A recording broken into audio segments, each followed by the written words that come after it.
भड़तू की बुआरी को इस कोरोना वायरस की वजह से बहुत उचमुचाहट हो रही थी। कह रही थी कैसा वायरस हुआ बलिए जिसने पूरी दुनिया को भीतर ही गुआड़ दिया। देव देवताओं की केर तो सुनी थी, पर इस वायरस की केर ये तो और भी ज्यादा खतरनाक थी। भड़तू की बुआरी ने घर के भीतर 24 घंटे मास्क धारण किया हुआ था, जिसकी वजह से मास्क पहनने वाला स्थान कोरा चिट्टा भी हो गया था। चेहरा ही ब्लैक एंड व्हाइट हो गया था। सिर्फ खाना खाते वक्त मास्क उतारती थी, बाकी रात तो सोते समय भी मास्क धारण करती थी। उसे ये लगता था कि कहीं वायरस मुंह में न घुस जाए। 32 बार तो सैनिटाइजर ही घुसती थी हाथों पर। इतना तो ठंडियों में बुजुर्ग आदमी और नई नई स्वेली वाली महिला भी गैया का घी नहीं घुसती होगी। बकी बात का वायरस था बलिए। पंडित सिमवाल जी की इस वायरस के बारे में अलग ही रटन पकड़ी हुई थी।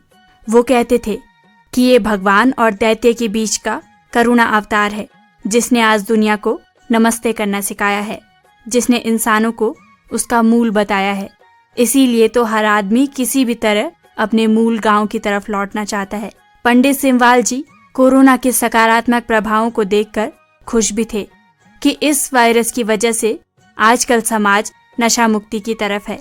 इस वायरस की वजह से समाज में एक नई चेतना का जागरण भी हुआ था। उन्होंने तो इसके लिए एक स्पेशल मंत्र की रचना भी कर दी थी। करुणा अवताराय संपर्क न साधाय, निरंकाराय नमो नमः। भड़तू की बुआरी कल परसों से सबसे ज्यादा चिंतित थी, जब से उसने सुना कि सब्जी के ट्रकों के माध्यम से इस वायरस के आने की संभावना है। ऐसे में वो डर के मारे आजकल ज्यादा न्यूट्री की सब्जी खा रही थी। भड़तू की बुआरी को महसूस हो रहा था कि शहरों के इन 2 कमरों के मकान में उसका भी दम घुट रहा था।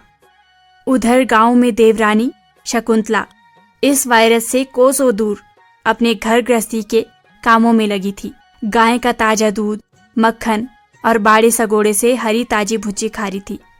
वहीं गांव में लौटे प्रवासियों को अब महसूस हो रहा था कि वास्तव में गांव और घर क्या होता है। पर उत्तराखंड में रोजगार की समस्या की वजह से आज भी वो चिंतित थे। सरकार को अब जल्द ही इन घर लौटे युवाओं के लिए एक ठोस नीति बनाने की जरूरत थी। पलायन से खाली हो चुके गांवों में कोरोना की वजह से दोबारा आबाद होने की उम्मीद की किरण जग रही थी। तभी तो बड़े बुजुर्ग हमेशा से कहते थे, बचा रला तो माटू खैनी खाला। उत्तराखंड की इस देवभूमि की धरती कोई बांझ नहीं है जो कुछ भी उत्पन्न न कर सके। बस अब जरूरत है ऐसे लोगों की जो इसको फिर से खुशहाल और आबाद कर सके। इधर भड़तू की बुआरी डेली शाम को धूप अगरबत्ती करते समय गो कोरोना गो ये कहना नहीं भूलती थी।